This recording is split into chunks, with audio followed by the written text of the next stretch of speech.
Assalamualaikum warahmatullahi wabarakatuh. Sampai paham. Yang pengen istiqomah sholat duha, kumpul sini. Aku sampaikan caranya.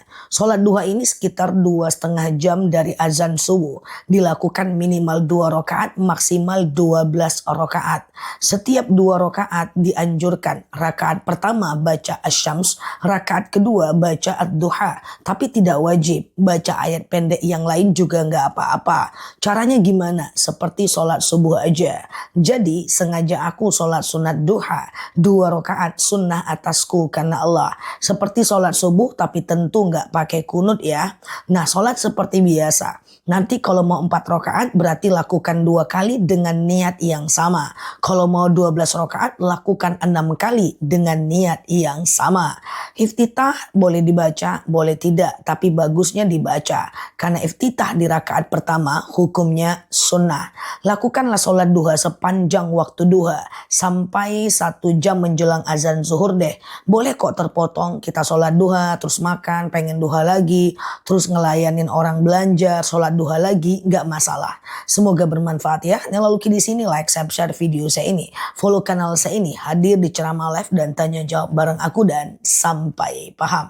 Assalamualaikum warahmatullahi wabarakatuh. Assalamualaikum warahmatullahi wabarakatuh. Sampai paham. Pernah nggak ragu-ragu setelah ngambil wudhu terus nyampe kamar bingung, tadi aku udah basuh muka nggak ya? Was-was.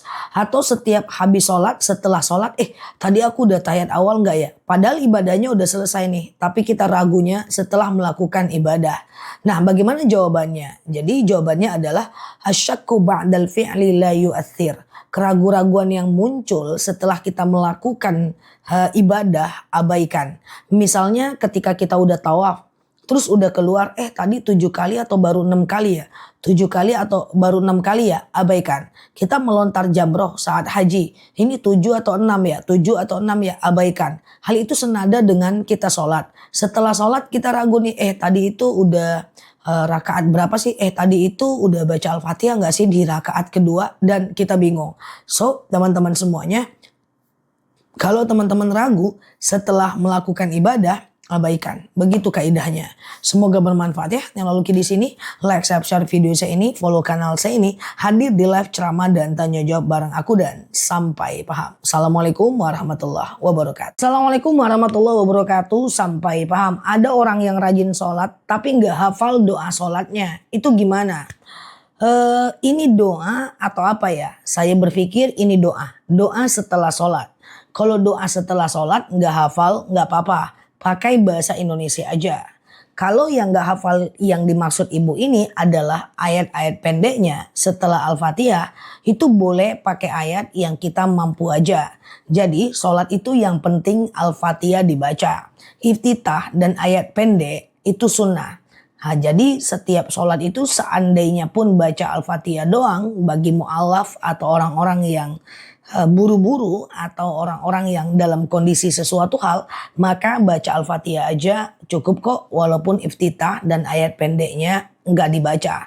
Tapi kalau yang dimaksud ibu ini adalah doa, yang namanya doa itu setelah selesai sholat. Jadi ada ayat, ada doa. Kalau ayat itu setelah Al-Fatihah, kalau doa setelah sholat. Oke, jadi kalau itu doa maka tidak ada masalah kalau nggak ngerti. Cukup doa pakai bahasa Indonesia aja. Semoga bermanfaat. Yang oke di sini like, share video saya ini, follow kanal saya ini, hadir di ceramah live dan tanya jawab bareng aku dan sampai paham. Assalamualaikum warahmatullahi wabarakatuh. Assalamualaikum warahmatullahi wabarakatuh. Sampai paham. Kalau bangun 5:30 bisa qobliyah subuh nggak? Oke, teman-teman, aku nggak jawab soal jam. Karena sholat subuh di daerah masing-masing jadwal awal dan akhirnya itu sesuai daerah masing-masing.